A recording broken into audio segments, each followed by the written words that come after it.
जो आज का नहीं है। आपको अपना पुराना अगर लेखा जोखा उठाना है, आपको अपना पुराना कुछ देखना है, तो तहसील में जाना पड़ेगा। और तहसील में जाकर आप अपना पुराना इतिहास, आपके दादाजी की कितनी प्रॉपर्टी थी, कहाँ पर तुम्हारा मकान था, क्या नंबर था, क्या खसरा नंबर था, ये पूरा रिकॉर्ड आप तहसील में जाकर देख सकते हो। तहसील में जाकर देखा जा सकता है। पर हमारे सनातन धर्म का अगर कहीं रिकॉर्ड देखना हो, हमारे सनातन धर्म की अगर आनंदता देखना हो, तो जैसे तहसील में पुराना रिकॉर्ड देखा जाता है, उसी तरह पुराणों में भी हमारा रिकॉर्ड देखा जाता है कि हमारा आनंद कहाँ छुपा हुआ, हमारा सुख कहाँ छुपा हुआ।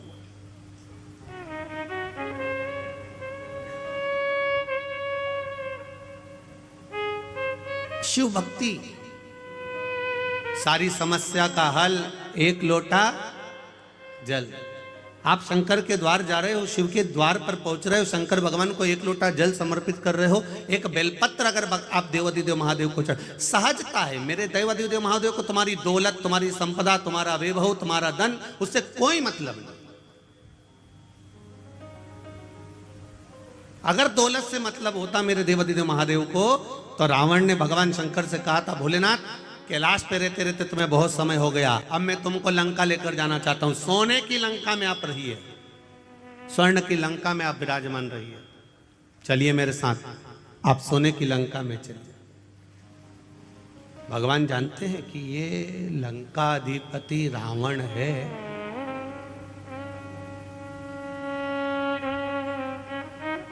ये विद्वान जरूर है, पर विद्यावान नहीं है। पहले भी कथा में कहा है, आज फिर कहते हैं, विद्वान और विद्यावान में अंतर होता है। हनुमान जी के आगे कहा जाता है विद्यावान गुणी अति चातुर, पर रावण के आगे कोई भी ये नहीं कहता कि ये विद्यावान है। रावण के आगे लोग कहते हैं ये विद्वान है। इतना विद्वान, इतना विद्वान, जिसने अपने भुजाओं के बल पर कैलाश पर्वत को उठा लिया था, जो भगवान शंकर को राजी कर लेता है, जो देवताओं को अपने वश में कर लेता है, इतना विद्वान था। पर किसी ने ये नहीं कहा कि ये विद्यावान था, क्योंकि विद्वान और विद्यावान में अंतर होता है। विद्वान अपने अहंकार में इतना फूल जाता है कि वो किसी के आगे झुकना नहीं जानता, और विद्यावान हर एक के आगे झुककर चलता है। जैसे मेरे हनुमान जी महाराज खड़ी हर पल हर क्षण श्री राम जी महाराज के आगे झुककर खड़े हुए हैं, प्रणाम कर कर खड़े।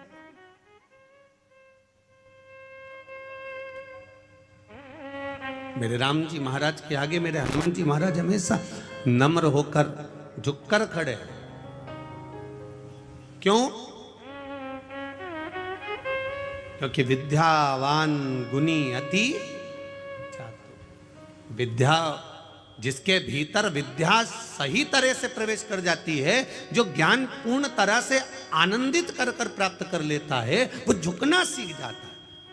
और जो अधूरा अधूरा ज्ञान प्राप्त करता है ना, जिसको अधूरा ज्ञान प्राप्त होता है, वो अकड़ में जीता, अहंकार में जीता, अभिमत्ता में जीता है। तो रावण विद्वान तो बन गया था, पर विद्यावान नहीं बन पाया। उसका अभिमान उसके सामने बार बार अड़ जाता था। और भगवान शिव जानते हैं कि रावण मुझे लंका में लेकर जा रहा है, ये इसकी अहंकारिता है, ये इसका अभिमान है, क्योंकि मैं पहले आजमा चुका हूं। एक बार देवाधिदेव महादेव आनंद के साथ कैलाश पर्वत पर विराजमान थे। भगवान शिव आनंद के साथ जब कैलाश पर्वत पर विराजमान थे, बड़े अलमस्त होकर बैठे हुए थे। माँ जगतजननी जगदम्बा अम्बा माता पार्वती उनके नजदीक में विराजमान बैठी हुई है।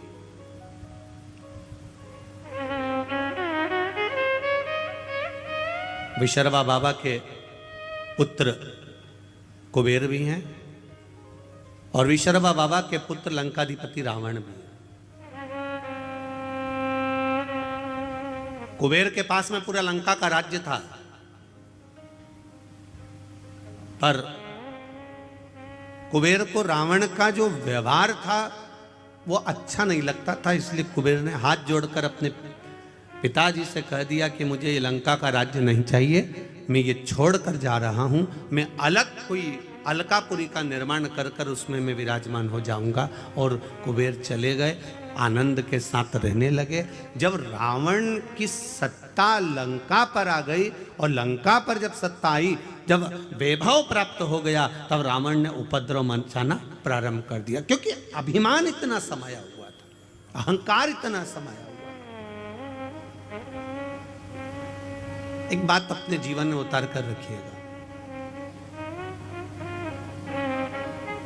इंजीनियर बन जाओ, डॉक्टर बन जाओ, सीए बन जाओ, कलेक्टर बन जाओ, चाहे तुम किसी पद पर विराजमान हो जाओ, पर शिव महापुराण की कथा कहती है कि आपको पद जिस परमात्मा की कृपा से मिला है, जो यश उस परमात्मा की कृपा से मिला है, वो परमात्मा की कृपा से प्राप्त हुआ है। इसलिए पद और प्रतिष्ठा पाकर आप अहंकार में मत डूब जाना, क्योंकि अहंकार में तीन गए, धन, वैभव और वंश।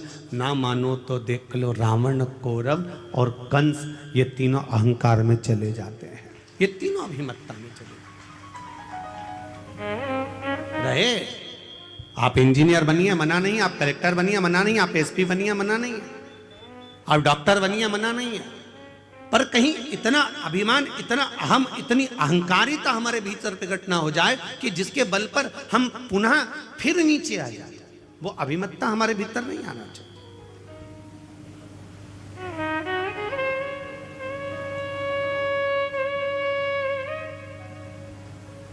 और जिस दिन हमारे भीतर वो अभिमत्ता प्रकट हो जाती है, उस दिन हम भगवान से दूर हो जाते हैं,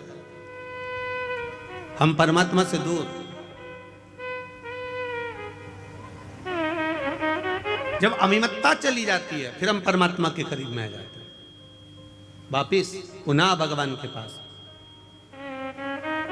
शिव कथा कर रही है, लंकाधिपति रावण को मालूम पड़ा, कुबेर जी को मालूम पड़ा कि लंकाधिपति रावण ने उपद्रव मचाया है, और ऐसा उपद्रव मचाया है कि पूरी तरफ हाहाकार मच गया। संतों को कष्ट देना, ब्राह्मणों को कष्ट देना, साधुओं को कष्ट देना, सन्यासियों को कष्ट देना, तपस्वियों को कष्ट देना, ये रावण ने देवताओं को कष्ट देना प्रारंभ कर दिया। तब कुबेर को मालूम पड़ा, तो कुबेर ये विचार करे, मैं अपने भाई को समझाऊं तो मैं ना जाऊं, किसी दूसरे को भेज दिया। करना चाहिए। परिवार यदि टूट रहा है,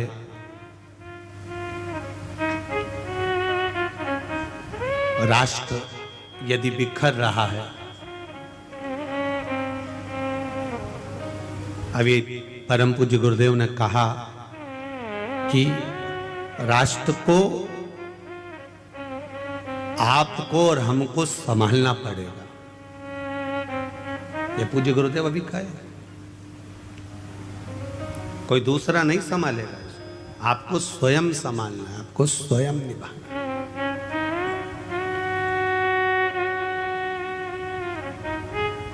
संत हो, सद्गुरु हो, तपस्वी हो, ब्राह्मण हो, सन्यासी हो, साधक हो, उपासक हो, वो संभाल लेते। कुबेर ने लगा मन में कि ये मेरा भाई गड़बड़ कर रहा है, तो कुबेर ने तुरंत उसी समय पर अपने दूतों को भेजा और जाकर कहा कि रावण को समझा कर आओ कि ये क्या कर रहे हो। तुम इतने विद्वान होने के बाद में, इतनी विद्वत्ता तुम्हारे भीतर होने के बाद में, तुमने ये क्या करना चालू कर दिया। कहीं किसी को कष्ट दे रहे हो, किसी की अग्नि को समाप्त कर रहे हो, कहीं किसी को कष्ट प्रदान कर रहे हो, ये क्या कर क्या रहे हो। विद्वान से विद्वान, बड़े प्रबल विद्वानों को, जो रावण से भी विद्वान थे, उनको भेजा गया लंका में। और लंका में जब भेजा गया, लंका में जब पहुंचे, और वो लंका पहुंचकर रावण को ज्ञानोपदेश देने लगे। अब जो बहुत कंजरी वालों, थोड़ा ध्यान लगा कर सुनना, और जितने भी कंजरी की दीदी उन बैठी है ना, सब जरा ध्यान लगाइएगा। जितनी भी जीजियां बैठी और जितने जीजा उन बैठे, वो भी थोड़ा ध्यान लगाइएगा कि ज्ञानी को समझाया जा सकता है, अज्ञानी को समझाया जा सकता है, पर अभिमानी को कभी नहीं समझाया जा सकता, ये निश्चित है। अब कोई ज्ञानवान है तो उसको समझा सकते हो, कोई अच्छा ज्ञानी व्यक्ति है, पढ़ा लिखा है, समझदार है, उसको समझाओगे ये मत करना, आगे से ऐसा ना करिएगा, ऐसा ना करिएगा, तो वो समझ जाएगा। कोई अज्ञानी है, एक बार नहीं समझेगा, 2 बार में समझेगा। अज्ञानी है तो वो मुंह भी नहीं चलाएगा। हो इनने कह दिया मेरे को नहीं करना, नहीं करना तो उठ के चला गया। अज्ञानी है, उसमें अज्ञानता है, वो नहीं समझ सकता। अब ज्ञानी को समझा लोगे, अज्ञानी को समझा लोगे, पर जिसके भीतर अभिमान बढ़ा हुआ है, बताओ कल का छोरा हमको समझाएगा, बताओ कल की बहू आई ये मुझे ज्ञान देगी। कई कई सास उनके देती है कल की आई है और मुझे बदलना चाहती है, कल की आई।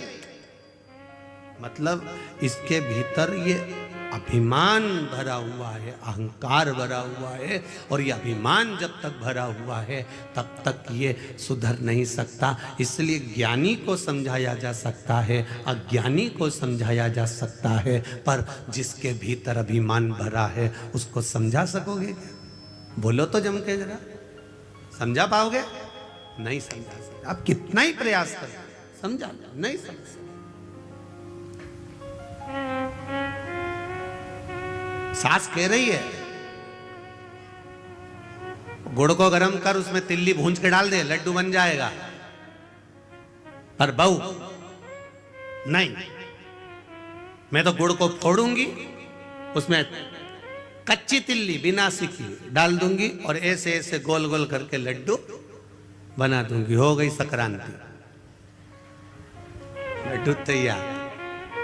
अब सास कह रही है कि थोड़ा सेक ले, थोड़ा गुड़ को गर्म कर ले और तिल्ली को सेक कर लड्डू बनाएगी तो अच्छा बनेगा। अब उसको तो भीतर इतना अभिमान भरा था, मैं तो सीख के आई हूं, मुझे तो सब मालूम है, और बैठी 4 घंटे तक वो रेसिपी बुक लेके, और रेसिपी बुक में जैसा लिखा था।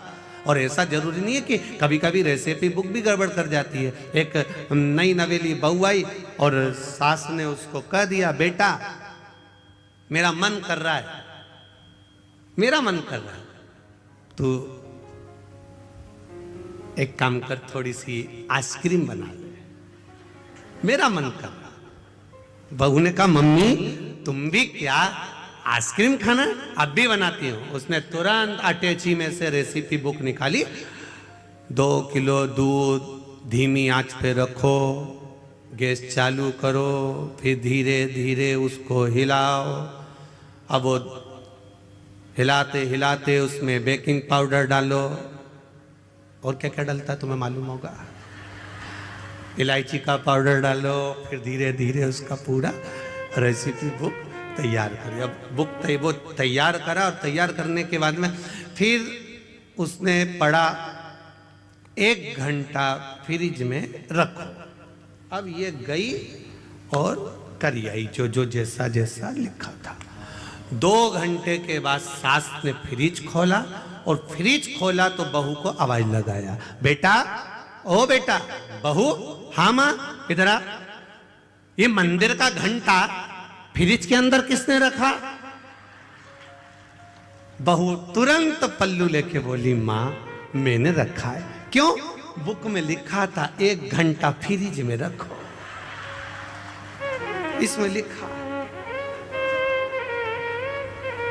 1 घंटा फ्रिज।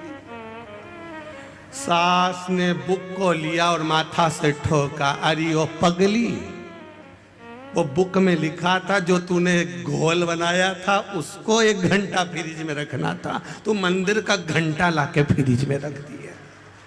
अब बताओ वो आइसक्रीम तैयार हो, वो आइसक्रीम बने। तो ज्ञानी को समझा सकते हो, बोलो बोलो आगे बोलो, अज्ञानी को समझा सकते हो, पर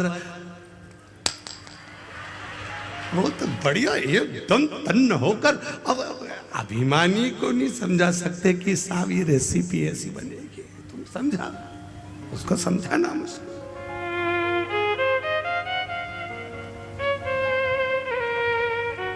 बहुत कठिन है समझाना, समझा लो।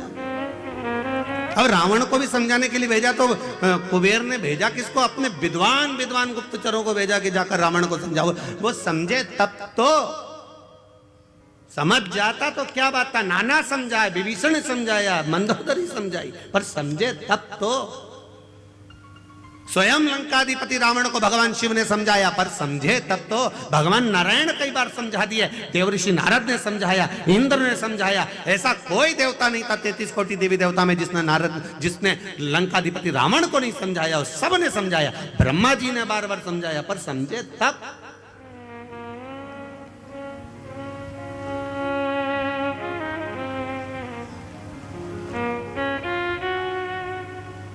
समझ में तो आए इसको। अब कुबेर जी ने भेज दिए अपने साथियों को और सारे गुप्तचरों को बोला और बोलकर कहा, जाकर मेरे भाई को समझाना, ज्ञान देना, समझाना। मेरे को मालूम है वो रावण समझ जाएगा। जिसमें से एक बहुत विद्वान गुप्तचर था, उस गुप्तचर ने तुरंत कुबेर जी को कह दिया, आप कह रहे हो आपका भाई ये समझ जाएगा, मैं जानता हूं समझ जाएगा। तो उसमें से एक गुप्तचर बोला, हम भी आपके घर का अन्न खाए हैं, हमें मालूम है वो नहीं समझ पाएगा। कुबेर जी ने कहा, ऐसा नहीं हो सकता, तुम जाओ समझाओ, उसको ज्ञान दो। ठीक है, चले जाते।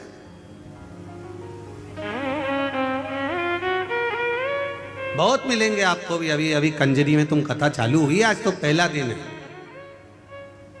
कई लोग कहेंगे क्या होता है शिव महापुराण की कथा सुनने से, क्या होता है शिव पुराण में जाने से। बहुत ज्ञान देंगे। क्या होता है शंकर जी को एक लोटा जल चढ़ाने से, क्या होता है बेलपत्री चढ़ाने से, क्या होता है राम नाम बोलने से, क्या होता है कृष्ण नाम बोलने से, क्या होता है शिव नाम बोलने से, क्या होता है श्री शिवाय नमस्तुभ्यम बोलने से, क्या होता है नमः शिवाय बोलने से, क्या होता है ओम नमः शिवाय बोलने से। कहीं कहीं बोलेंगे, कहे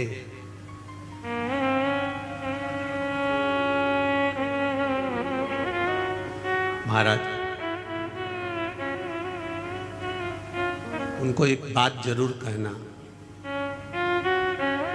भगवान की कथा सुनते सुनते, भगवान का भाव श्रवण करते करते, जिस समय कथा सुनते सुनते आपके रोम, आपके शरीर के ये रोम, ये बाल खड़े हो जाएं, समझ लेना कि शिव आपके भीतर समाना प्रारंभ हो गया।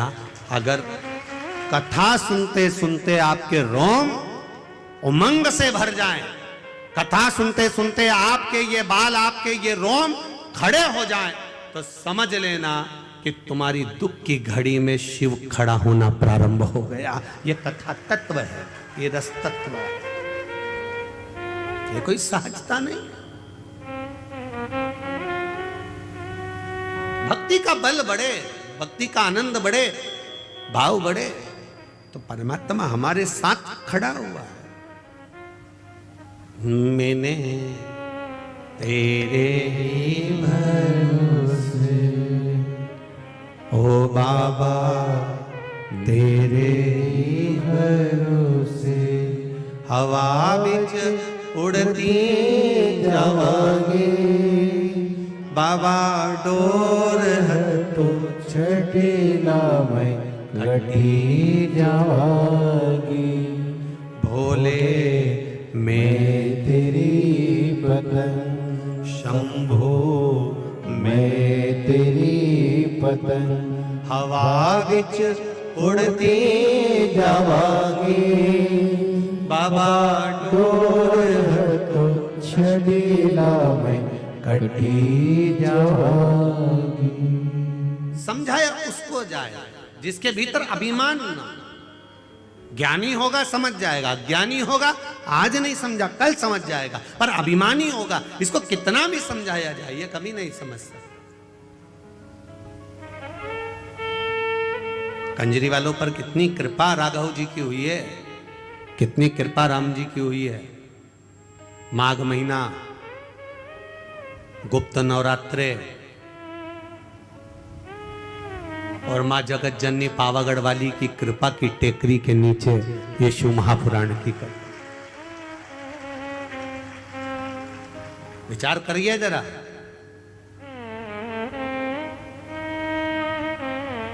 और आने वाले भक्तों को कितनी कृपा माँ जगत जननी पावागढ़ वाली माँ भद्रकाली ने कृपा करी होगी। जरा विचार करना कि उसने कंजरी में कथा भी रखी। आदरणीय गुरु महाराज, हमको नहीं मालूम था कि ये गुप्त नवरात्र में कथा, ये तो माँ की कृपा थी और स्मरण में आया कि गुप्त नवरात्र में शिव महापुराण की कथा, वो भी पावागढ़ वाली माता के इस चरणारविंद में हो रही। कितना दुगना तिगना लाभ।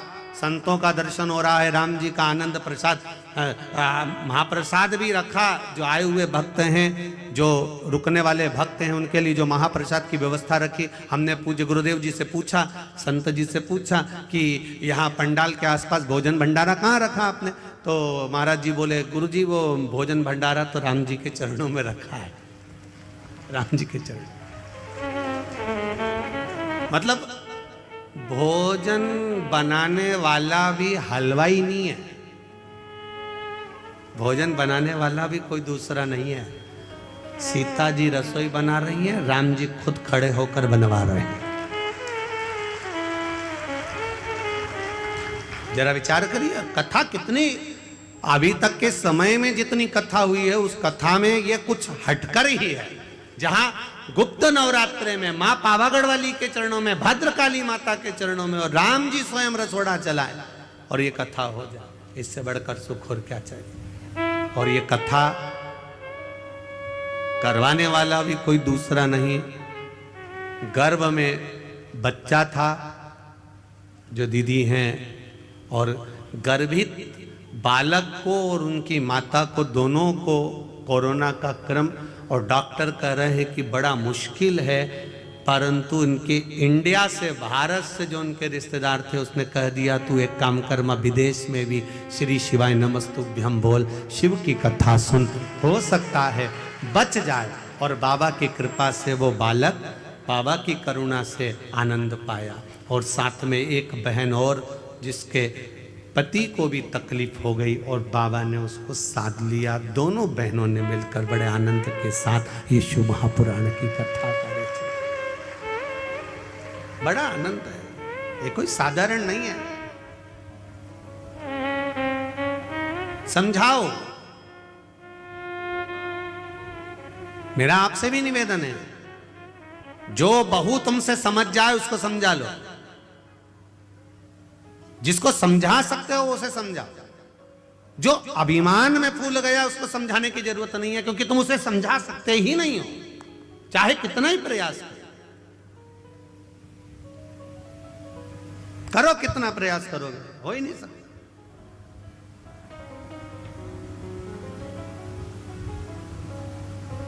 और जितना ये ज्ञान भी जितना जिसके भाग्य में होता है ना, उतना ही उसको प्राप्त होता है। जितना जिसके भाग्य में होता उतना ही उसको। कुबेर ने भेजा जरूर पर समझा नहीं पाया। रावण को कहा, क्रोध आ गया। रावण ने उनकी बात सुनी पर समझने को तैयार नहीं, तलवार लेकर दोनों का शीश काट दिया। जो समझाने आए थे उन्हीं को मार दिया।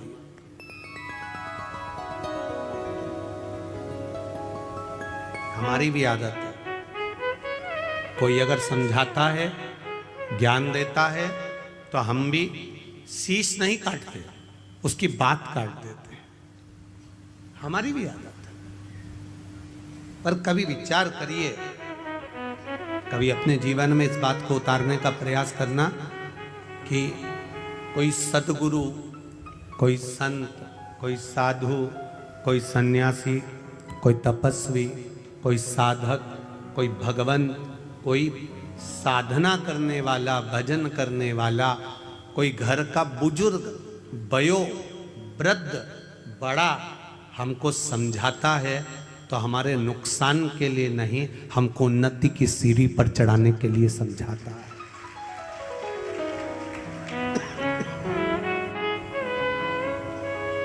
हमें उन्नति की सीढ़ी पर चढ़ाने के लिए समझा रहा है। अगर वो ज्ञान दे रहा है तो हमको उन्नति की ओर बढ़ाने के लिए ज्ञान दे रहा है।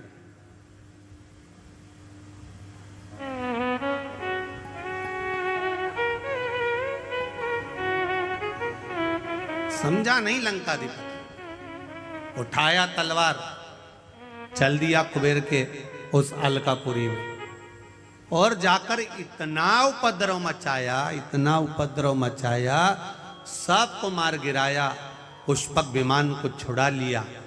कुबेर को देवताओं ने ले जाकर एक स्थान पर छुपा दिया जहां उनका उपचार हुआ, वो ठीक हो गए।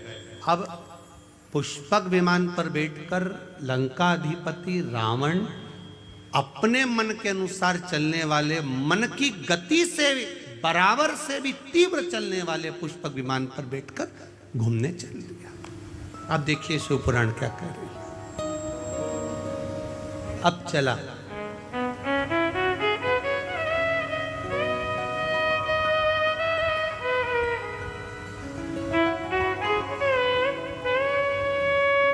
अच्छा, ऐसा नहीं है।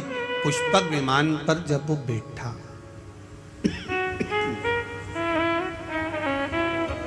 पुष्पक विमान पर जब वो विराजमान हुआ, पुष्पक विमान पर जब वो बैठा, तो कुबेर का सिंहासन था, कुबेर की गादी थी। उस गादी पर बैठने के बाद उसकी बुद्धि थोड़ी सी कहीं ना कहीं विचलित हुई, कहीं ना कहीं उसमें विचलितता आई।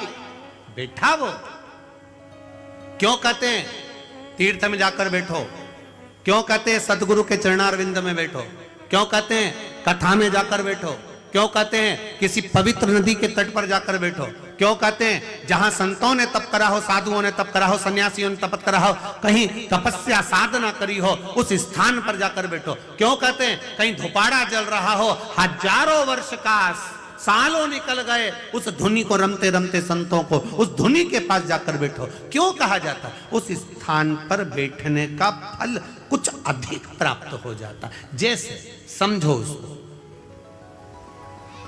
एक बस का ड्राइवर चाय पीने चला गया। काय का ड्राइवर? बोलो बोलो, जम के बोलो जरा। अच्छा, और जम के बोलो। बस का ड्राइवर गया क्या पीने? चाय पीने। और कोई व्यक्ति उस ड्राइवर की सीट पर जाकर बैठ गया और उसने स्टीयरिंग पकड़कर यूं यूं हिला रहा था। इतने में तुम हाथ पहुंच गए। अब तुम्हें थोड़ी ना मालूम कि ये बस का ड्राइवर नहीं है। तुमने कहा क्यों साहब, ये बस कहां जा रही है? ड्राइवर साहब, और ड्राइवर साहब, क्या ये बस कंजली जा रही है क्या? ए ड्राइवर साहब। अब वो ड्राइवर जो स्टीयरिंग पकड़ा था वो, और जैसा वो दूल्हा नहीं होता शादी वाला कितना करता है, बस वैसा वो बस का ड्राइवर एकदम अकड़ गया। देखो मेरे को बस भी चलाना नहीं आती, केवल ड्राइवर की सीट पर बैठा और लोग कह रहे हैं क्यों ड्राइवर साहब, बस कहाँ जा रही है? कंजरी जा रही क्या? पावागढ़ जा रही क्या? मतलब उसकी वैल्यू कितनी हो गई केवल सीट पर बैठने से। अब वो विचार कर रहा है कि सीट दूसरे की है, बस दूसरे की है, मैं तो केवल सीट पर थोड़ी देर बैठा हूँ। वह चाय पीने गया, उतनी देर में मेरी इतनी इज्जत हो गई। अगर मैं बस चलाना सीख जाता तो मेरी कितनी इज्जत हो जाती। उसी तरह हमारा शास्त्र का है, उसी तरह हमारा शास्त्र का है।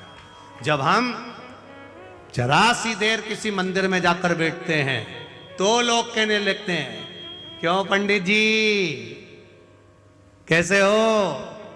अब केवल तिलक लगाया, केवल मंदिर में बैठा, केवल मंदिर में। तुम कथा में जाकर बैठ जाओ, अभी तुम जाते जाते लोग कह देंगे श्री शिवाय नमस्तुभ्यम, जय सीताराम जी की। आवाज पकड़ रहा है भाई,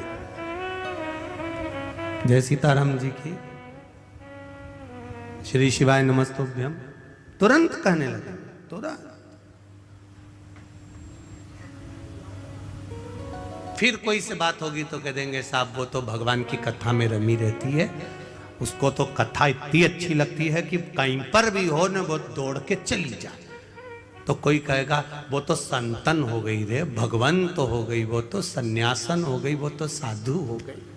अब पद बड़ा कि नहीं बड़ा, भले तुम कथा सुनने आए, भले तुम आए, वो होता ना, वो कहे ना, एक व्यक्ति बार बार घड़ी देख रहा था, बार बार घड़ी देख रहा था, तो एक गुरुजी ने पूछ लिया कि तू घड़ी देख रहा है, तेरी घड़ी में क्या समय हो रहा है? 7:30 बज रही है। गुरुजी बोले बताओ, मेरी घड़ी में तो 8 बज रही है और तेरी घड़ी में 7:30 बज रही है। तेरी घड़ी किससे मिली है? गुरुजी, मैंने रेडियो से मिलाई है। अच्छा, मां से मिली है।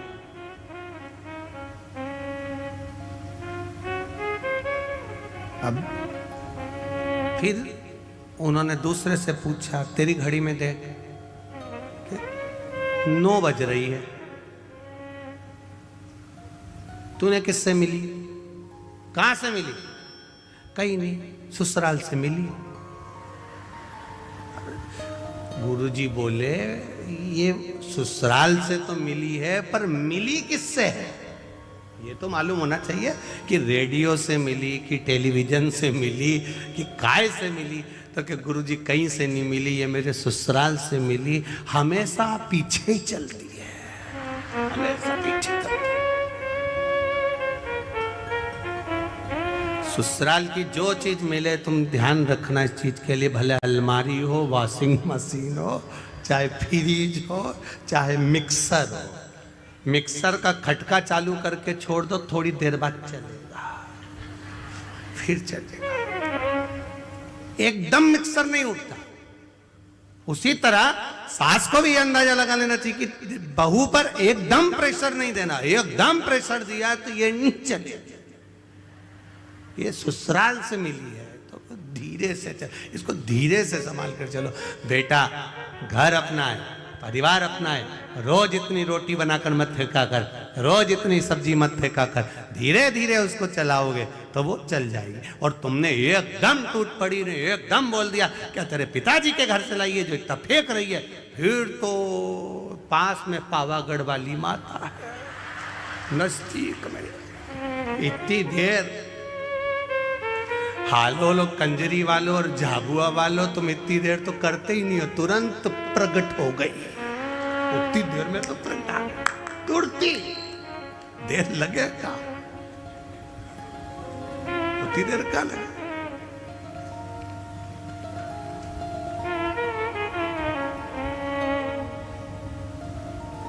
महाराज फिर कुछ नहीं, अम्बे तू जय हो पावागढ़ वाली, हालोल कंजरी वाली, हम सब उतार। शिव कथा कर रही है। लंकाधिपति रावण गादी पर जब बैठा, थोड़ी देर जब विराजमान हुआ, उस समय पर जो कुबेर का सिंहासन था, उस समय पर रावण की बुद्धि थोड़ी बदली। किसी धोपाड़े के पास में धोनी रम रही हो, उसके पास में, संतों के पास में, गुरुजन के पास में, मंदिर में, सत्संग में, प्रवचन में, तीर्थ में, सरयू मैया के तट पर, गंगा मैया के तट पर, यमुना मैया के तट पर, नर्मदा मैया के तट पर, कहीं तीर्थ स्थान पर, अच्छी जगह पर, जहां संत साधु सन्यासी तपस्वी साधक उपासक जहां तप करे हो, उस जगह पर जाकर हम थोड़ी देर बैठते हैं तो ये पक्का है। जैसे चाय पीने ड्राइवर चले गए और उसकी जगह पर बैठ गए तो लोग ड्राइवर कहने लगते हैं, उसी तरह हम जाकर बैठते हैं तो भगवान भी अपना समझने लगता है कि ये मेरा है, ये मेरा अपना है। उसको लगता है ये बैठ गया है, अब सही जगह पर जाकर बैठा है, अच्छी जगह पर बैठा है, ये मेरा होता गया है, ये मेरा हो गया।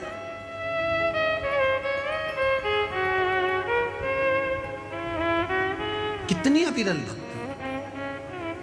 समझाया, रावण नहीं समझा, विमान पर बैठा, भाई को मारकर भगाया, सारे पूरे अलकापुरी पर अपना आक्रमण कर लिया, और जब पुष्पक विमान में बैठकर चला और विमान में बैठकर मन की गति से तेज चलने वाला वो विमान एक जगह पर जाकर धीमा हो जाता है, एक जगह पर जाकर स्लो हो जाता है। जब गाड़ी एक जगह पर कहीं स्पीड ब्रेकर आ गया और वहां स्लो हो गई, तब समझ में आया कि मेरा विमान यहाँ धीमा क्यों हुआ, यहाँ धीमा क्यों हुआ। तो क्या देखता है लंकाधिपति रावण कि नीचे एक बड़ा साला, बहुत बड़ा सारा एक नंदी, बहुत विशाल नंदी नीचे घूम रहा है और उस नंदी के ऊपर से, मात्र नंदी के ऊपर से वो पुष्पक विमान निकल कर जा रहा है और पुष्पक विमान की गति धीमी हो गई। पुष्पक विमान की गति,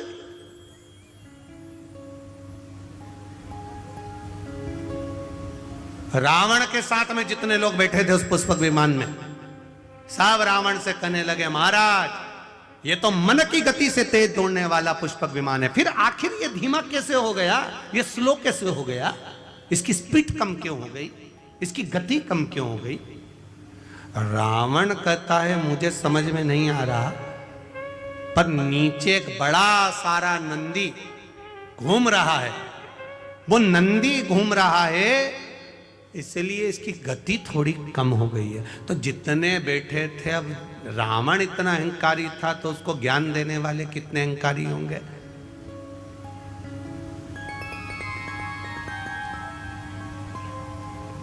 चाय गरम होती है कि केटली गरम होती है? तुम लोग तो कंजरी वालों जरा सी बात में हंस देते हो। हमको लगता है कि तुम लोग कथा पक्के में अच्छे से सुन के बैठे हुए होते हो। अब तुम बताओ कि चाय गरम ज्यादा है कि केतली ज्यादा गरम है? अब उसमें तुम्हें अंदाजा हो जाएगा। हम जहाँ जयेश भाई के यहाँ रुके हैं, नाम जयेश है ना, जयेश भाई के हम जहाँ रुके तो वहाँ पर उन्होंने वो गिलास में गरम गौ माता का दूध वगैरह ला कर दिया आरोगने के लिए, ठाकुर जी के लिए। तो हमने कहा ललित महाराज को ये तो बहुत गर्म है। तो इतने में ललित महाराज बोले, नहीं नहीं गुरुजी, दूध तो ठंडा है, गिलास गर्म है। नहीं, दूध ठंडा है पर गिलास गर्म है। अब चाय इतनी गर्म नहीं है जितनी केतली गर्म है। उसी तरह बड़े बड़े, बहुत बड़े बड़े, जो बहुत ऊंचे ऊंचे मालूम पड़े, बहुत बड़ा वो आनंद हुआ और मालूम पड़े, तो साहब जो कुर्सी पर बैठा है वो तो बड़ा नम्र है, तो बड़ा सहज है, बड़े सरल नेचर के हैं, बड़े सहज है, बड़े सरल है। अब उनसे मिलो तो लगे बहुत सरल, बड़े सहज, पर उनके साथ जो केतली है वो बड़ी है। पास मत जाना, दूर हटाओ। कैसे घुस गए, कैसे पहुंच गए?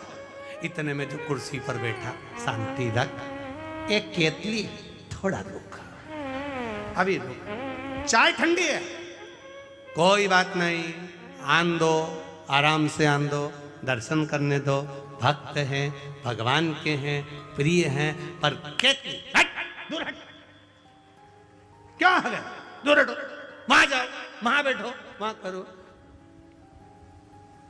कई बार इन बाउंसरों को देखकर भी हमको ऐसा ही लगता है, केतली बड़ी गर्म है। चाय तो ठीक है अपनी जगह पर केतली बड़ी गर्म, बड़ा।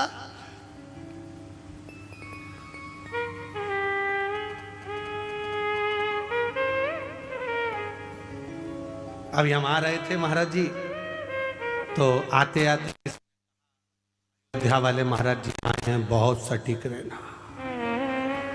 आके मालूम पड़ा तो महाराज जी तो ऐसे नम्र, ऐसे सरल, हम भी समझ गए कि केतली गरम थी, चाय। संत इतना सहज, इतना सरल होता है, ये देखने को मालूम पड़ता है। यहाँ संतों की सभा में संत विराजमान है, यहाँ गुरुजन बैठे, इतनी नम्रता, इतनी सरलता में, क्या सुंदर उन्होंने अपनी वाणी से कहा है। महाराज जी दंडवत करता हूँ, प्रणाम करता हूँ। आपकी सहजता, आपकी सरलता, और एक थोड़े से प्रवचन में राष्ट्र उत्थान की भी बात कह देना, थोड़े से प्रवचन में आपके कल्याण की भी बात कह देना, थोड़े से प्रवचन में राम भक्ति की ओर अग्रसर कर देना।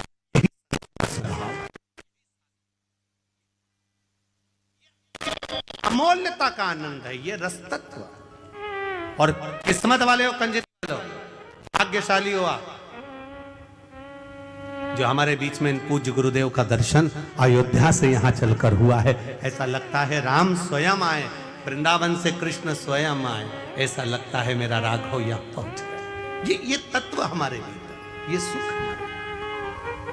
अब उतरा सिंहासन नीचे, नीचे उतरा, और सिंहासन नीचे उतरते से पुष्पक विमान पे से नंदी के सामने राम के सामने खड़ा होकर कह दिया लंकाधिपति ने, तुम कौन? नंदी कहता है मैं नंदी। आप कहां जा रहे हो? हमें उस मार्ग पर जाना है। नहीं, उस मार्ग पर तो मेरा देव महादेव रहता है, मेरा महादेव।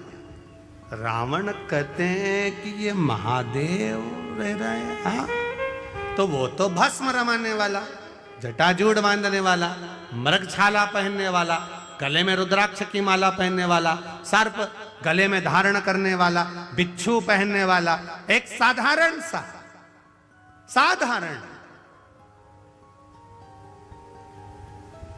एकदम सहज सरल साधारण, तो उसमें दिक्कत क्या है? विमान तो ऊपर से जाएगा, महादेव तो नीचे बैठे हैं, फिर से दिक्कत क्या है? क्या तकलीफ? आज भी हमारे सनातन धर्म में, आज भी हमारे सनातन धर्म में भगवान का मंदिर होता है, शिवजी विराजमान होते हैं, शंकर भगवान बैठते हैं, या राम जी बैठे हैं, या भगवान कृष्ण बैठे हैं, या देवी भवानी बैठे, जो भी देवता बैठते हैं, उसका आकृति ऐसी बनाई जाती है कि उसके ऊपर कोई पांव न रख पाए, कोई चढ़ ना पाए। लंकाधिपति रावण, तेरा विमान अगर ऊपर से जा रहा है तो उसमें श्रेष्ठता नहीं, क्योंकि मेरे महादेव बैठकर तप साधना कर रहे हैं, माँ जगज्जननी पार्वती के साथ मेरे महादेव बैठे हैं। रावण ने कहा, अब इसको जब कुबेर नहीं समझा पाया, देवता नहीं समझा पाए, तो इसको ये नंदी कैसे समझा देगा? नंदीश्वर ने समझाना चाहा, नहीं माना, खूब समझाया, नहीं माना, खूब समझाया,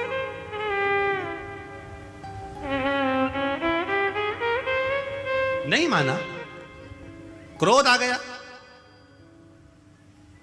अब विद्वान हो, विद्यावान हो, विद्यावान को समझाओगे क्रोध नहीं आएगा, विद्यावान को कहोगे तो क्रोध नहीं आएगा। पर जिसमें विद्वत्ता भरी होगी, जिसमें अहंकार भरा होगा, जो अपने आप को विद्वान समझता होगा, उसको अभिमान का, अहंकार का क्रोध तुरंत आ जाए। रावण को क्रोध आ गया, मेरा रथ निकलेगा तो यहीं से, पुष्पक विमान निकलेगा तो यहीं से, शंकर भगवान को उठाकर मैं ले जाकर दूसरी जगह रख देता हूं, दूसरी जगह रख दूंगा। और चला रावण, लंकाधिपति चला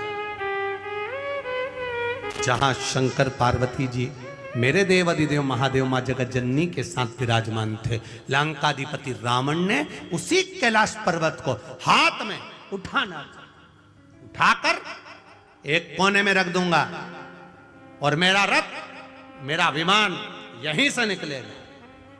मेरे विमान को कोई स्लो कर दे, उसकी गति धीमी कर दे, यह हो नहीं सकता। और जो हाथ पर पर्वत को उठाया, थोड़ा सा ही उठा था, इतने में महादेव को मालूम पड़ा कि नंदी ने समझाया पर नहीं समझा। तब मेरे महादेव ने अपने पैर का अंगूठा जैसे ही नीचे करा, करते से ही दोनों हाथ लंकाधिपति रावण के उसमें दब गए। रावण भी विद्वान था, जब शीश 10 थे तो हाथ भी इतने थे, दूसरे लगाए। शिव जी ने कब तू लगा ही ले, लगा दम, लगा, उठे नहीं, हाथ दब गए। पर्वत के नीचे चिंगाड़ पड़ा, चीख पड़ा, भयंकर नाद करने लगा। ऐसी गर्जना करी कि जिन नारियों का गर्भ था वो वहीं गिर गया। इतना भयंकर चिल्लाया लंकाधिपति रावण, इतना भयंकर। नंदी ने देखा, नंदी ने देखा। अभी इससे पहले जो कथा थी, कहाँ थी?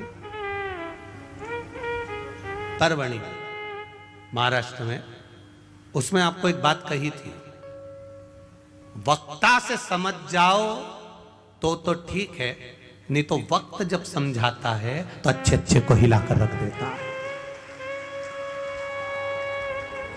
परभणी की कथा में एक बात कही थी, वक्ता से समझ जाओ तो ठीक है, नहीं तो वक्त जब समझाएगा तो रुला रुला कर समझाएगा। इसलिए वक्ता और वक्त में अंतर है। वक्ता समझाता है तो वक्त बदल देता है, और वक्त समझाता है तो तेरी दशा बदल देता है। दोनों में अंतर है। वक्ता अगर समझाएगा और उसके कहने पर चल दिए, हाँ हमें भगवान का भजन करना है, हाँ हमें राम नाम कृष्ण नाम शिव नाम जपना है, हमें भगवान के मंदिर जाना है, एक लोटा जल चढ़ाना है, शिव को बेलपत्र चढ़ाना है, शंकर को चढ़ी हुई बेलपत्र का पान करना है, शरणार्वित को धारण करना है, वक्ता के कहने पर चल गए तो ये निश्चित है तुम्हारा वक्त बदल जाएगा, समय बदलेगा और तुम उन्नति की सीढ़ी पर चढ़ते चले जाओगे। पर तुम वक्ता से नहीं बदले, और वक्त ऐसा आएगा कि जब वक्त थप्पड़ मारता है तो रो रो कर जिंदगी नरक जैसी हो जाती है। जब वक्त थप्पड़ मारता है तो फिर रोना ही पड़ता है। इसलिए वक्ता समझाए तब तक समझना जरूरी है। आज रावण के हाथ फंसे, वक्ता मिला था श्री नंदीश्वर, नंदी जी मिले थे, वो नंदी ने समझाया। भगवान शंकर के नंदी समझा रहे, रावण समझ ले ऊपर से मत जा, नहीं समझा, नहीं मैं तो जाऊंगा, तो हाथ फंसा कर बैठ गए। नहीं समझा, समझ जाता तो बात थी। कितना समझाए लोग, कितना कहते हैं साहब समझ जाओ रे, समझ जाओ रे, समझ जाओ रे, पर नहीं समझो तो फिर आगे क्या कर सकता, नहीं समझो। समझो,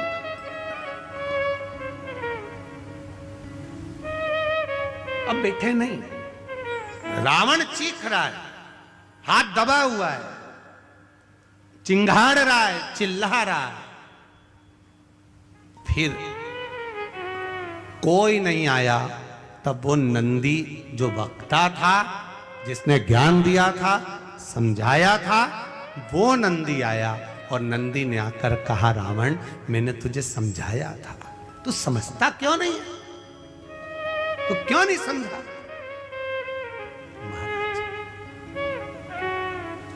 अब हाथ फंसे हुए, अब कोई ज्ञान दे दिया है,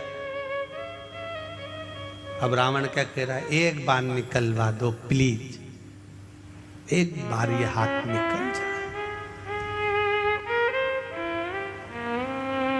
अब रावण मुख से कह रहा है, मैं तुम्हारे हाथ जोड़ता हूं, हाथ जोड़ता हूं।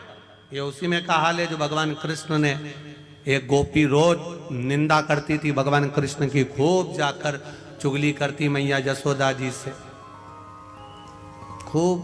तो यशोदा जी के सामने गई तो इतने में गोपी ने कह दिया, यशोदा जी ने भी कह दिया, जिस दिन तू पकड़ कर बताएगी मैं मान जाऊंगी। तो सखी ने भी कह दिया, मैं नहीं पकड़ के बताऊं तो मेरा नाम गोपी नहीं। इतने में भगवान कृष्ण ने भी आकर कह दिया, पकड़ के बता दे अब तू। और ऊपर छीका टंगा था, नीचे मनसुका लगा था, श्री दामा, मधुसूदन, दाऊ, ऊपर कन्हैया, मटकी टूटने वाली थी, नीचे जो मनसुका लगा था उसको छींक आ रही थी। अब हाथ थे घुटने पर, एक के ऊपर एक चढ़े थे, हाथ खुला होता तो नाक दबा लेता तो छींक बंद हो जाती, पर हाथ भी ऐसे तो वो नीचे से यूं यूं मचल रहा, और ऊपर कन्हैया चढ़े थे और मटकी टूटने वाली थी, इतनी देर में नीचे से छींक दिए, जो छींके सब नीचे टपक गए। अब पूरे ग्वाल वालों में कन्हैया सबसे छोटे थे, क्योंकि इनकी उम्र वालों को तो सबको पूतना ने मार दिया था, जितने भी स्तनपान करने वाले थे सबको मार दिया था, कन्हैया सबसे छोटे थे, बाकी के सबकी उम्र बड़ी थी। अब जब चोरी करने जाते थे माखन की तो कन्हैया को तो इनको टोकना पड़ता था, उठाना पड़ता था। जैसे पहले इनको किसी के यहाँ जाना है तो इनको पहले दो अंदर जाओ, फिर इनको खिड़की में रखो, फिर अंदर वाले इनको नीचे उतारें, फिर बाकी के अंदर जाएं, तो सबसे छोटे थे। अब ये सांप और सबसे छोटे को ऊपर चढ़ाया जाता जिससे वजन नहीं लगे, और चढ़ गए और जो गिरे नीचे। अब उस समय कन्हैया को बोलना भी नहीं आता था इतना। अब सब भाग के यमुना जी के घाट पर पहुंच गए। अब यमुना जी के घाट पर पहुंचे, इतने में कन्हैया ने उसी समय पर पूछ लिया, कौन चीता? अब बोलना तो आ नहीं जाता, थोड़ी तोतरी तोतरी भाषा थी। कौन छीका की जगह बोला कौन चीता। अब हो जाता है कभी कभी वाणी का थोड़ा थोड़ा सा वो हो जाता है। एक वो कहते ना, थानेदार जो था, एक पुलिस वाले ने रात को किसी को रोड पे रोक लिया, आधी रात का समय। क्या है तेरे बैग में? बताते हैं। क्या है तेरे बैग में? बताते हैं ना। अरे तो बैग में क्या है? बताते हैं ना। इतने में वो पुलिस वाले से रोज भिड़ रहा रात को, पुलिस वाला उसको पकड़ के थाने ले गया। सर, साहब ने पूछा कौन है ये? सर इसके बैग में कुछ है और बता नहीं रहा। कुर्सी पे बैठे हुए टीआई साहब ने पूछा क्या है तेरे बैग में? बताते हैं ना। अरे तेरे बैग में क्या है? बताते हैं ना। इतने में टीआई साहब को गुस्सा आ गया, उन्होंने हवलदार को बुलाया, खोल इसका बैग। उसने जो वो बैग खोला उसमें से बतासे निकले। जो बतासे निकले, टीआई साहब बोले इसमें तो बतासे। तो बोला मैं तो तब से बोला बताते हैं बताते हैं बताते हैं बताते हैं। इतने में टीआई बोला इसकी जीवानी गड़बड़े, छोड़िए वापिस छोड़ो इसको, वापिस छोड़ो। एक ही बात में लगा है, बताते हैं बताते हैं। अब कन्हैया ने भी कह दिया कौन छीता? कोई नहीं बोला। तब मनसूखा बोला मैं छीका। तुझे भी टाइम पे ही छीतना था, पकड़ा जाते तो। अब पकड़ाई में आता भी तो कौन, ये तो बड़े बड़े पांव से भाग जाते, तो अकेला का नहीं है, पकड़ाई में आता था। अब इतने में मनसूखा ने कहा आगे से गलती नहीं होगी। दाऊ दादा बोले अब तू बता कन्हैया क्या करे? कुछ नहीं, इसने गलती करी है, इसको 108 बार छिताओ।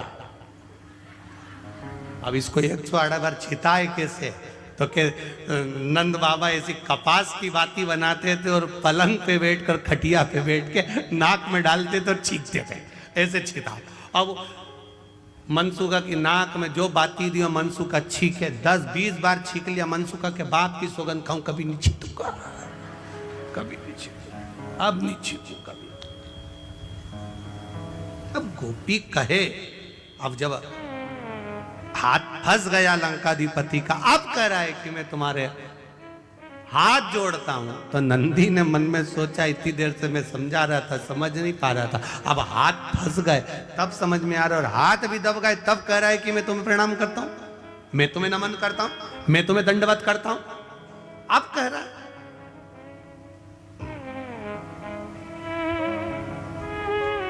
हाथ फंस।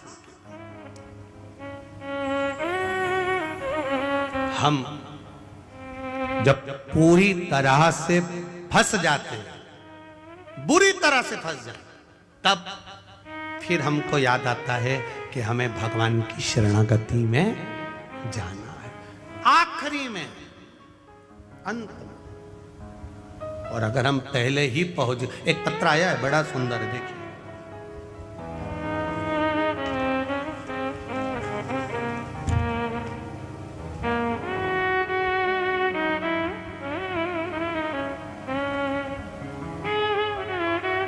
मेरा नाम नयन पंचाल है।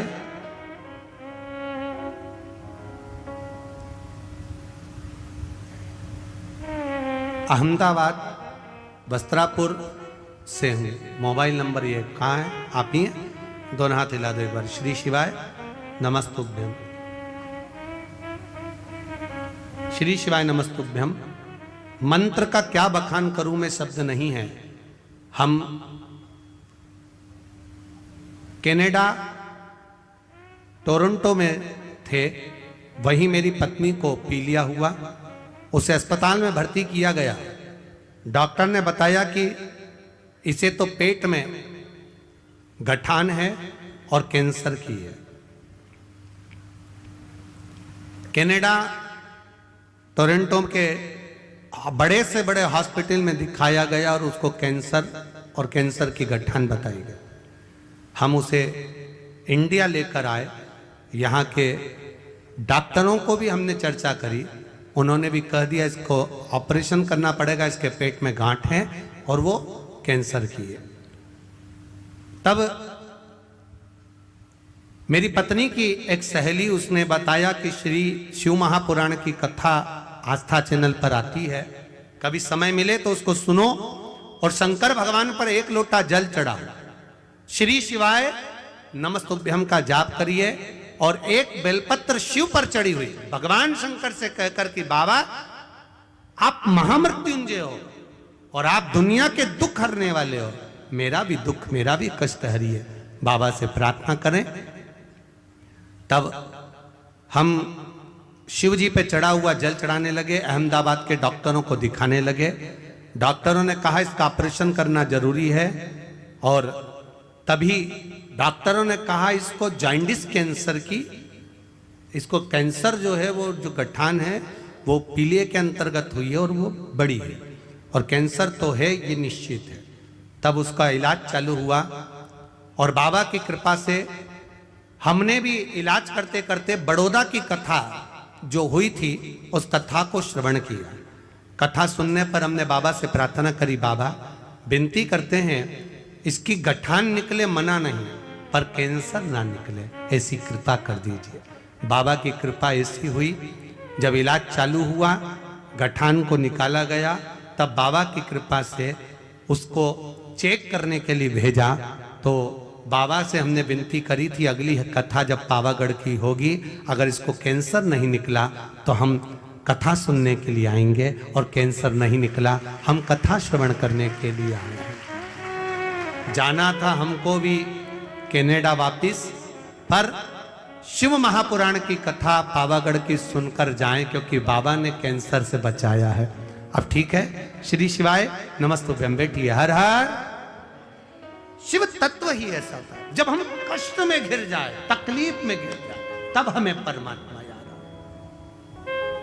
पर शिव कथा करती, शंकर का गुणगान करता है, तेरी कृपा बिना न हिले एक भी अणु, लेते हैं श्वास तेरी कृपा से तनो तनो। बखान क्या करूं मैं राखों के ढेर का, चपटी भगवत में खजाना कुबेर का। क्या मिलता है? अब उन्होंने बड़ोदरा की कथा श्रवण करी, वहां निर्णय लिया, बाबा ने स्वीकार किया, पावागढ़ की कथा में आ गए। आपसे भी निवेदन है, 7 दिन की कथा है, परिवार वालों को, घर वालों को, रिश्तेदारों को, नातेदारों को, सबको कह दो 7 दिन मुझे पंडाल में बैठकर कथा सुनना है, मेरे बाबा से लगन लगाना है, मुझे उसका हो जाना है, वो मेरा हो जाए, बस यही एक आदत। सुनो मैं कथा, अब वो क्या देगा? ये गुप्त नवरात्रे की कथा में पावागढ़ की माता के चरणों में राम जी की कृपा से 7 दिन की कथा में शिव महापुराण में वो क्या देगा, ये तो मेरा महादेव ही जान सकता है, इसके सिवा कोई नहीं जान सकता। हाथ दबा है रावण का, और रावण नंदी से कह रहा है मुझसे गलती हो गई, मैं तुम्हारे हाथ जोड़ता हूं। नंदी ने फिर कहा हाथ जोड़ने से होगा क्या, हाथ तो दबा है कैलाश के नीचे, होगा क्या? लोग कहते हैं जब सारे सहारे समाप्त हो जाते हैं तब लोग कहते हैं मेरा अंतिम विश्वास मेरा भगवान है। बोलो सही है कि गलत है? ये यहां पर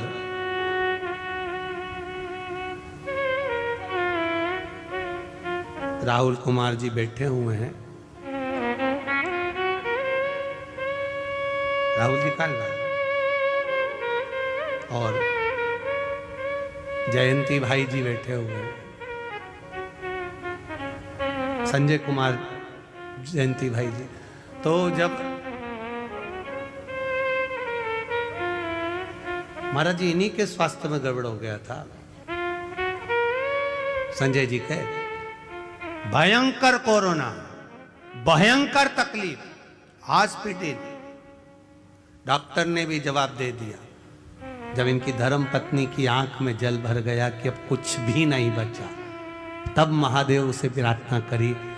टीवी के सामने बैठकर शिव महापुराण की कथा सुनते सुनते कहा तेरी कथा में करवाऊंगी, बस इनको अच्छा कर दे। ये शिव है। और आज संजय भाई जी और नवनीत जी आपको बहुत बहुत साधुवाद, जो गुरु जी की शरणागति में बैठकर आप शिव महापुराण की कथा करवा रहे। बैठिए, बहुत बहुत साधुवाद। हर हर बोल बम का नारा है, जम के बोलो जरा, बाबा एक सहारा है, एक सहारा। आपका विश्वास, आपकी दृढ़ता, ये छोटे से कस्बे में ये शिव महापुराण की कथा जरा विचार करिए।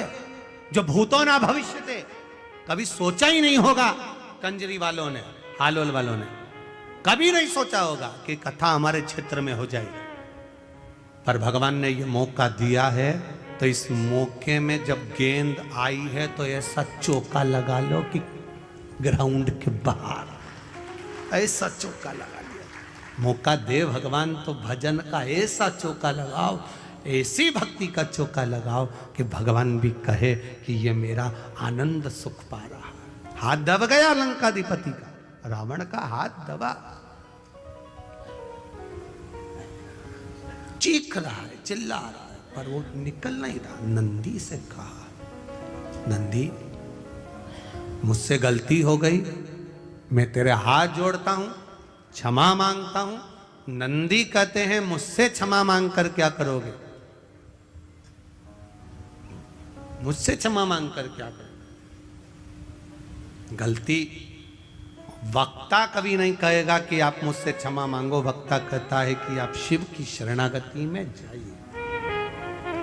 जो वक्ता तुमसे कहे कि तुम मेरे पास में आओ, मेरे पास बैठो, मेरे करीब में आइए, मेरे नजदीक में आइए, मेरे पास आकर बैठिए, वो श्रेष्ठ नहीं हो सकता। वक्ता जो तुमको ले जाकर भगवान के दरवाजे तक छोड़ दे और कहे कि ये तेरा दुख मिटा देगा, समझ लेना वो श्रेष्ठ, उसमें श्रेष्ठ। करो भजन, हाथ दबा लंकाधिपति रावण का। नंदी कह रहा है मैंने तुझे समझाया, तू समझा नहीं। जब वक्ता से नहीं समझ सकता तो वक्त समझाता, और जब हाथ दब गया पहले ही समझ जाता कि इस रथ को, इस पुष्पक विमान को लेकर यहां से नहीं जाता, रास्ता बदल लेता तो चल जाता। पर तूने अकड़ करी, अहंकार करा, अभिमान करा कि जाऊंगा तो इसके ऊपर से जाऊंगा, बस तो फिर हाथ फंसा, अब निकाल ले।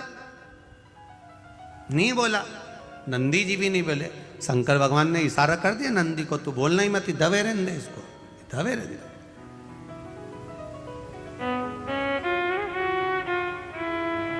जब अभिमान वाला व्यक्ति जब किसी जगह पर दबता है तो सारी दुनिया के लोग उसका आनंद लेते हैं। दबे रहने दो, अच्छा है, खूब अकड़ रहा था, खूब अहंकार में था, खूब अभिमत्ता में था, दबे रहने दो। महादेव उस समय पर नंदीश्वर से कहा, तू रुक, इसका अभिमान तोड़ना जरूरी है। जब तक इसका अभिमान नहीं टूटेगा तब तक ये मेरा नहीं होगा। मुझे मेरा बनाने के लिए अभिमान का त्याग करवाना जरूरी है। और महाराज हाथ जब दबा रहा, चिंगारता रहा, तब रोता रोता भगवान शिव की स्तुति अब करने लगा। अब स्तुति शंकर की कर रहा, अब शिव की स्तुति। शीश पे गंगा है, गले में रुद्राक्ष माला है, शेषनाग सर्प तुम्हारे कालिया गले में पड़ा हुआ है। हे शिव करुणा करिए, हम तो आपके हैं, हम जान नहीं सकते, हमसे गलती हो गई, क्षमा कर दो। तब देव अधिदेव महादेव ने पाँव के अंगूठे को ऊपर करा, तब रावण का हाथ बाहर निकला। निकलते से रावण बाहर निकलते से ही शंकर जी से बोला, तुम्हें क्या चाहिए?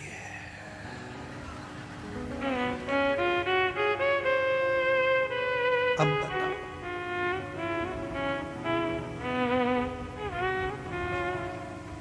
तुम्हें क्या चाहिए? एक ऋषि वशिष्ठ बाबा ने दशरथ जी महाराज से कहा कि पुत्र कामेष्टि यज्ञ करवा संतान की प्राप्ति के लिए। अब जरा विचार करिएगा, यज्ञ कराया किसने था? कौन सा ऋषि थे? कौन सा ऋषि थे? श्रृंगी ऋषि, जिन्होंने यज्ञ करवाया। तो श्रृंगी बाबा, अब जरा विचार करो, पूरे पृथ्वी पर, पूरे नगर में, अवध में चारों तरफ सूचना करी गई कि दशरथ जी को पुत्र कामेष्टि यज्ञ करवाना है, दशरथ जी को पुत्र कामेष्टि यज्ञ करवाना है, दशरथ जी को पुत्र कामेष्टि यज्ञ करवाना है। एक एक विद्वान के पास में सूचना गई कि दशरथ जी को पुत्र कामेष्टि यज्ञ करवाना है। यह यज्ञ कोई साधारण व्यक्ति नहीं करवा सकता, यह यज्ञ कोई साधारण सा इंसान नहीं करा सकता। इस यज्ञ को कराने वाला वो होगा जो यज्ञ कराएगा। जिस भूमि पर यज्ञ होगा उस भूमि को जो कराने वाला यज्ञ करता है वो उस भूमि को जीवन पर्यंत छोड़कर नहीं जा सकता। जीवन पर्यंत, जब तक उसके प्राण ना जाएं तब तक वो भूमि को नहीं छोड़ सकता। ऐसा विद्वान कोई मिलना चाहिए जो दशरथ जी के पुत्र कामेष्टि यज्ञ को करवाए। बड़े बड़े विद्वानों के पास सूचना पहुंची, बहुत विद्वानों के पास सूचना पहुंची, पर सब ने मना कर दिया।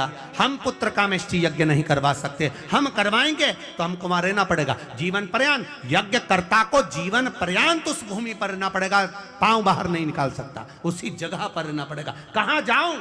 कोई ने हां नहीं भरी कि हम पुत्र कामेष्टि यज्ञ करवाएं। तब गुरु बाबा ने कह दिया, आप जाओ गंगा के तट पर, बड़े आनंद से वहां श्रृंगी बाबा मिलेंगे और श्रृंगी ऋषि पुत्र कामेष्टि यज्ञ करवाएंगे। उनसे बात करो, बोलो उनको,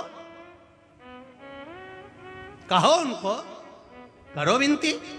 श्रृंगी बाबा के पास में सूचना गई,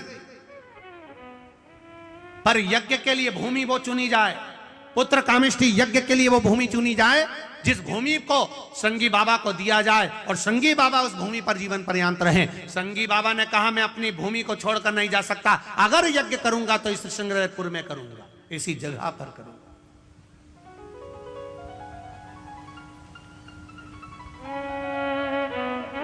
जहां अयोध्या की आखिरी सीमा है, अवध की आखिरी सीमा, अवध की आखिरी सीमा, उस अवध की आखिरी सीमा जहां है वहां पर बैठकर श्रृंगी बाबा पुत्र कामेष्टि यज्ञ करवाते हैं। तो दशरथ जी ने श्रृंगी बाबा से एक प्रश्न कर लिया, गुरुदेव मैंने इस यज्ञ के बारे में सुना है, जो यज्ञ कराएगा वो यहीं पर रह जाएगा, यज्ञ कर्ता को यहां रहना पड़ेगा, बाहर नहीं निकल सकता, एक पांव बाहर नहीं कर सकता। जितनी भूमि पर यज्ञ होगा वो भूमि उसकी हो जाएगी और वहीं उसको रहना पड़ेगा, उसी जगह पर। पहले ये नियम था सनातन धर्म में, आजकल तो वो नियम समाप्त हो गया। पहले जिस भूमि पर यज्ञ होता था वो भूमि यज्ञकर्ता की हो जाती थी, पहले ऐसा नियम था। उस भूमि पर जहां यज्ञ हो रहा है वो भूमि उसकी।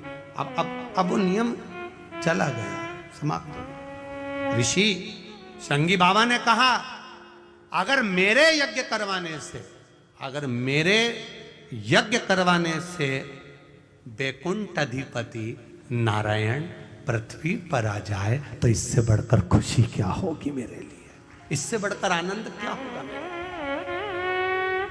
क्या आनंद होगा। अगर ये शिव महापुराण की कथा सुनकर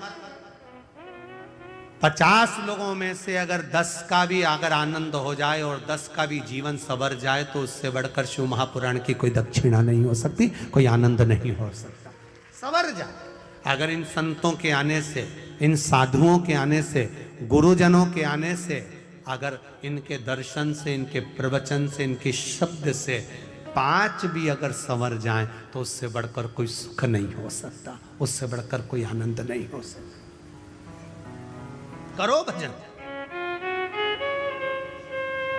करो भक्ति, करो स्मरण।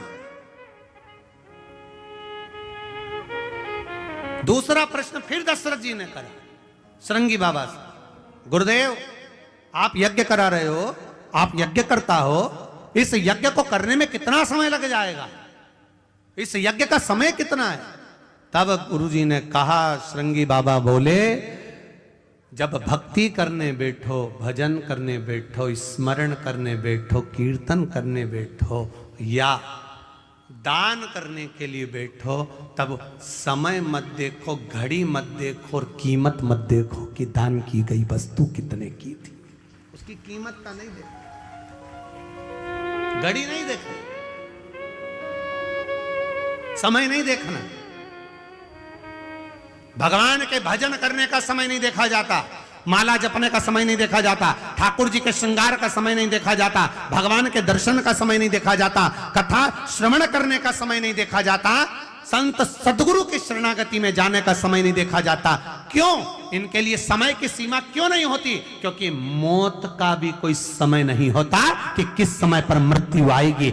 अगर आपने घड़ी देख ली कथा सुनने के समय पर, आपने घड़ी देख ली दान करते समय पर, आपने घड़ी देख ली मंदिर जाते समय पर, आपने घड़ी देख ली दर्शन करते समय पर, तो मृत्यु के समय पर भी आप क्या घड़ी देखोगे? नहीं, अभी 8:45 बजा है, नहीं मरूंगी, चाहे कुछ भी हो जाए, घड़ी नहीं हो। जाएगा जब यहाँ से कुछ भी ना पास होगा, 2 गज कफन का टुकड़ा तेरा लिबास होगा। जाएगा कौन सा? कौन?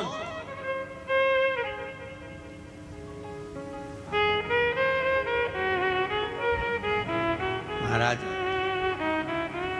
सब मतलब के यार हमने देख लिया, झूठा है संसार हमने देख लिया, देख लिया संसार हमने देख लिया, झूठे नाते झूठे रिश्ते, झूठे नाते झूठे रिश्ते, झूठे नाते झूठे रिश्ते, झूठे नाते झूठे रिश्ते, झूठा है संसार हमने देख लिया, झूठा है संसार हमने देख लिया, सब मतलब के यार हमने देख लिया। बस एक है, वो मेरे परमात्मा की शरणागति, केवल एक।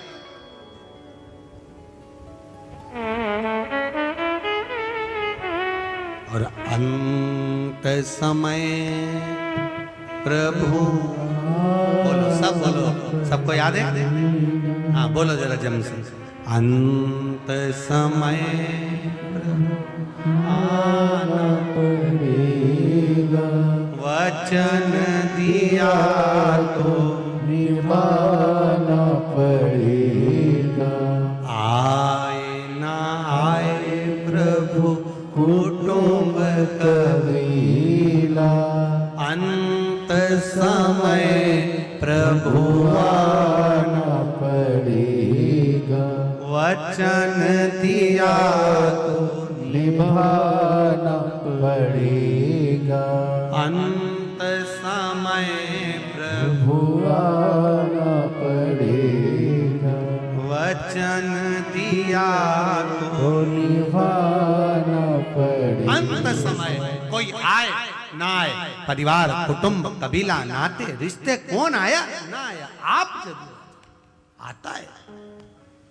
वैकुंठ में रहने वाला वैकुंठ में रहता है, ब्रह्मलोक में रहने वाला ब्रह्मलोक में रहता है, इंद्रलोक में रहने वाला इंद्रलोक में रहता है, और मेरा देव अधिदेव महादेव मृत्यु लोक में रहता है। इसलिए तुरंत आता है, तुरंत क्षण भर की देरी नहीं कर, आ जाए। और आया, शिव कथा कर रही है, भगवान शंकर का संवाद कर रहा है, शिव महापुराण की कथा कर रही है। वेद व्यास जी महाराज वर्णन कर रहे हैं, लंकाधिपति रावण हाथ छूटा, छूटते से ही महादेव से बोले, क्या देऊं मैं आपको, मेरा हाथ छूट गया है। शिव जी कहते हैं, कुछ मत दे दादा, कुछ मत। कोई कोई ऐसा होता है जो देने के बाद कभी नहीं कहता कि मैंने इसको दिया, और कोई कोई ऐसा होता है जो देने के बाद 25 बार कह देता है मैंने दिया। जैसे पहले कथा में कहा, एक व्यक्ति जा रहा था ससुराल, उसका दोस्त रास्ते में मिल गया। उसने दोस्त से मन में सोचा, अकेला गाड़ी में जा रहा हूं, इसी को बिठा के ले जाऊं। उसको बिठा के ले, उसने कहा मेरे पास कपड़े नहीं है, तू क्या चिंता करता है, कुर्ता तो अच्छा लग रहा है, शर्ट अच्छी लग रही है, पजामा मैं दे दूंगा। उसने अपना पजामा दे दिया। अब पजामा दिया, ससुराल में वो दोस्त भी गया, सबने आदर करा, सम्मान करा, चाय पिलाई, सब कुछ करा। फिर किसी ने पूछ लिया ससुर जी ने, ये कौन है? मेरा दोस्त है, रोड पे खड़ा था, मैं अकेला आ रहा था, फिरी थी गाड़ी, मैंने कहा तू चल चल। कुर्ता इसी का है, पजामा मेरा है। अब दोस्त को बुरा लग गया, बता, ये बताना कोई जरूरी है कि पजामा तेरा है? इसने तुरंत कोनी मार के कहा, अक्ल नहीं तेरे में, पजामा तेरा है, इसलिए नहीं आ रहा था तेरे साथ में, तुझे बहुत अहंकार है ना, तू बार बार अपनी चीज बताता रहता, इसलिए नहीं आ रहा था। अब नहीं बताऊंगा, कसम से अब नहीं बोल लूंगा। इतने में इसके जमाई साहब के मामा जी ने कहा, आप हमारे यहाँ शाम को भोजन करने आना। माँ चले गए, माँ भोजन करने गए तो मामा जी ने पूछ लिया, जमाई साहब ये कौन है? मेरा दोस्त है, अकेला आ रहा था गाड़ी में तो इनको बिठा लाया। कुर्ता भी इनका है, पजामा भी इनका है। अब तो उसको और तेज मिर्ची लगी, अब और क्रोध में आ गया। इसने फिर कोनी मार के कहा, अकल नहीं इधर में। मामा जी ने पूछ लिया, मतलब कुर्ता भी इनका है, पजामा भी इनका है, मतलब? इतने में उसने कहा, कुछ नहीं, कुर्ता इन्हीं का था, पजामा मेरा। अब इसको फिर गुस्सा आ गया। इसने कहा, तुझे ये बताना जरूरी था कि कुर्ता भी मेरा, पजामा भी मेरा? अब आगे से बोला है तो सोच लेना, मैं तो जा रहा। नहीं अभी मत जा, अपन चल। इतने में मौसी आ गई। मौसी ने कहा, जमाई साहब कल सवेरे का भोजन हमारे यहाँ, ठीक है। जमाई भोजन करने का है, इसी को भी ले गए। इतने में मौसी जी ने पूछ लिया, ये कौन? अकेला आ रहा था, गाड़ी खाली थी, दोस्त है, रोड पे खड़ा था, मैंने कहा चल, बिठा कर लिया आया। पजामे का कोई जिक्र नहीं करूंगा। अब इसको फिर गुस्सा आ गया। अब इसने बाहर निकल के इसको पकड़कर पजामा उतार के दे दिया, ले तू, तेरा पजामा तू इधर ले। जब देखो जब पजामा पजामा पजामा होता है। कई लोग एक डब्बा तेल देते हैं, कितना तेल? एक डब्बा घी दिया, एक डब्बा तेल का दिया, और 50 बार कहते हैं, बूंदी मैंने बनवाई है, बूंदी मैंने बनवाई है, बूंदी मैंने बनवाई है। जब तक वो बूंदी पूरी खत्म नहीं हो जाए तब तक वो बूंदी बनी रहती है। एक डब्बा घी, एक डब्बा तेल, और 1 महीना बूंदी, 1 महीना बूंदी चलती है। हम गए थे राम मंदिर, हमने बूंदी बनवाई थी, 1 डब्बा घी दिया था। अब राम जी महाराज की कृपा, इतने में राम जी के पंडित जी ने कह दिया, तुम्हारा डब्बा तुम ही ले जाओ। क्या करे वो पजामे का? कहना जरूरी है क्या कि पजामा हमारा है, पजामा हमारा है? रावण ने कहा, प्रभु मेरा मन कर रहा है आपको कुछ देने का, मेरा हाथ छूट गया, बोलो क्या दूं? देवादिदेव महादेव ने कहा, नहीं चाहिए तेरे से दादा, मैं सब समझता हूं, तू एक बार देगा 50 बार कहेगा। कई लोग रहते हैं, एक फोन पे काम कर देते हैं पर 50 काम तुमसे करवा लेते हैं। बहुत संभल के रहना, दुनिया वालों से बहुत चतुर है। महाविद्वान, बहुत कहा मुझे कुछ नहीं चाहिए। रावण चला गया। अब एक दिन रावण गया और रावण जाने के बाद रावण की विद्वत्ता देखिए, उसका विचार करिएगा जरा रावण की विद्वत्ता का। रावण ने विचार करा कि मैं क्यों ना, जब महादेव ने मेरा हाथ छोड़ दिया तो मैं महादेव को ही लंका लिया, सोने की लंका में सुखी रहेंगे भगवान। भगवान से कहा मैं तुम्हें सोने की लंका में रखना चाहता हूं, आप चलो मेरे साथ में। भगवान शंकर ने मन में सोचा इसकी यहां जाना और आफत मोल लेना, नहीं जाऊंगा, चाहे कुछ भी हो जाए इसके यहां तो नहीं जाऊंगा। ये भी तप में लीन हो गया, मुझे महादेव को ले जाना है, मुझे देवादिदेव महादेव को ले जाना है, मुझे शंकर जी को ले जाना है, ये भी तप में लीन हो गया। ऐसी तप साधना, ऐसी तप साधना, ऐसी तप साधना लंकाधिपति रावण ने करी, ऐसी तप साधना करी कि महादेव को प्रसन्न होना पड़ा। क्या चाहिए? आपको लंका लेकर जाना है। शंकर भगवान ने अपना शिवलिंग प्रकट करा, लेकर चल, पर सुन ले रावण, जहां तूने भूमि पर रख दिया उठने वाला नहीं।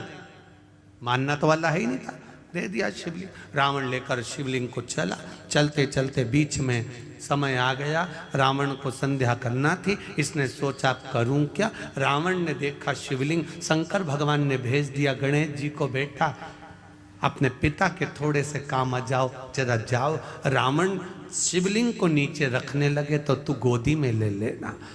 गणेश जी छोटे से बच्चे का रूप रख कर गए, रावण के पास पहुंच गए। रावण बड़े बेचैन दिख रहे हो, क्या लेकर जा रहे हो?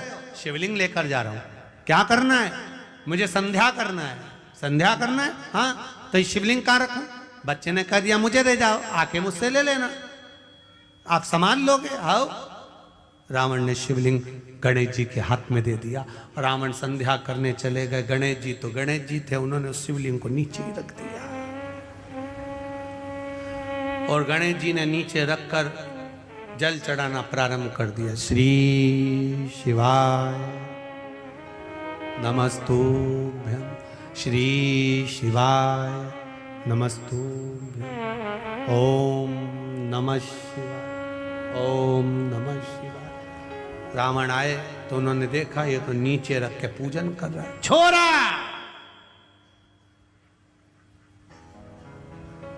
क्या बोलते गुजराती में? डीकरा।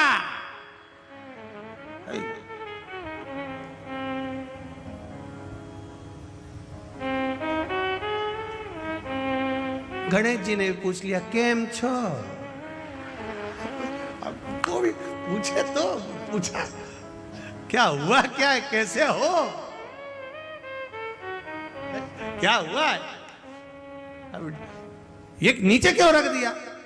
रावण क्रोध में लाल। गणेश जी बोले बहुत भारी थे। रावण बोला एकदम हल्के थे, काय के भारी थे? इतने में गणेश जी बोले हाथ दबे थे तब मालूम नहीं पड़े थे, हाथ दबे थे तब हल्के दिख रहे थे कि भारी दिख रहे थे। रावण बोला ये तो अपने पहले का भी जानता है, छोरा कोई हल्का फुल्का नहीं है। रावण ने पूछ लिया तुम्हारे पिताजी का नाम क्या है? दीकरा बोला सिग्नेचर तुम्हारे हाथ पे करके दिया ऑटोग्राफ। वो मेरे बाप, मेरे पिता है जिन्होंने ऑटोग्राफ करके दिए, मेरे पिता, मेरे पिता हैं। रावण बोला तुम कौन? गणेश जी ने अपना असली स्वरूप दिखाया। जो दिखाया लंकाधिपति रावण को क्रोध आया। क्रोध आया तो गणेश जी महाराज तो उसी समय पर थोड़े से पीछे सरके और पीछे से सरकते ही गणेश जी के पांव के नीचे से मूसक निकल कर बाहर आ गया, चूहा निकल कर बाहर आया। जैसे ही मूसक निकल कर आया इतने में तुरंत उसी समय पर लंकाधिपति रावण ने पूछा ये कौन है? भगवान गणेश जी महाराज ने कहा ये मूसक है जिसके ऊपर बैठकर मैं घूमता हूं, मैं घूमता हूं। तो रावण ने पूछा तुम कहना क्या चाहते हो? गणेश जी महाराज बोले पिताजी नहीं जा सकते तो क्या हुआ, मैं तैयार हूं लंका जाने के लिए, मुझे ले चलो। पर अकेला नहीं जाऊंगा, ये मूसक भी मेरे साथ जाएगा। रावण बोला तेरे हाथ जोड़ूं, पूरी लंका का सोना कतर कतर के खा जाओगे। नहीं ले जाऊंगा, ले ही नहीं जाऊंगा, मैं नहीं ले जा सकता। जो शिवलिंग भूमि पर रखा वो बैद्यनाथ बाबा के नाम से विख्यात हो गया। बोल बैद्यनाथ भगवान की हर हर। आवाज नहीं आई, जरा दमदारी से बोला हर हर। बैद्यनाथ जी के रूप में विराजमान हो गया। आगे जो कथा कही वेदव्यास जी महाराज ने, देवराज नाम का ब्राह्मण जो चोरी का धन लेकर एक मंदिर में पहुंच गया और शिवलिंग की सुंदर शिव पुराण की कथा को सुनकर उसने अपने चित्त को शंकर में रमा लिया, भगवान देवाधिदेव महादेव में रमा लिया। ऐसा देवराज नाम का ब्राह्मण था। प्राण त्यागे, बेलपत्री के वृक्ष के नीचे त्यागे, शिव के धाम चले गया। आगे जो वर्णन आता है, बिंदुक की कथा कही गई। एक बिंदुक नाम का ब्राह्मण चोरी का धन ला रहा था, एक पानी के स्रोत में गिर गया, प्राण छूट। 3 तरह से मरे हुए व्यक्ति को मोक्ष नहीं है। पानी में डूबकर मरा हुआ, स्त्री के हाथ से मरा हुआ, सर्प के डसे से मरा हुआ, 3 तरह से मरा हुआ व्यक्ति को वैकुंठ नहीं मिलता, मोक्ष नहीं मिलता। तब बिंदुक पानी में डूबकर मरा तो विचार आया कि कैसे इसको मुक्ति मिलेगी। तब उसका अंतिम संस्कार तो हुआ, पर वो प्रेत योनि में भटकता रहा। क्या करा जाए? चंचुला देवी ने काशी में जाकर शिव महापुराण की कथा को श्रवण किया, मुक्ति हुई। शंकर भगवान के धाम में पहुंची। माता पार्वती जी की सहेली चंचुला देवी बन गई। चंचुला देवी जब सहेली बन गई, मौन रहती थी, चुप रहती थी, विचार करती रहती। पार्वती जी ने पूछा, तू चुप क्यों रहती है, मौन क्यों रहती है? कहा, मेरे पति को मोक्ष नहीं मिला। तो तेरे पति के मोक्ष नहीं हुआ? तो शिव महापुराण की कथा करवा, जिससे तेरे पति को मोक्ष मिलेगा। किससे करवाऊं? देव ऋषि नारद के पास पहुंची तो नारद जी ने कहा, मुझे श्राप लगा है, मैं एक जगह नहीं रह सकता, तुमरुका जी से जाकर निवेदन करा। तब तुमरुका जी ने कहा, कथा तो कह दूंगा, मना नहीं, पर जोड़े से यजमान कौन बैठेगा? चंचुला देवी कहती है, मैं बेधव्य, मैं विधवा, मेरा बेधव्यता है, मैं यजमान पद कैसे लूं?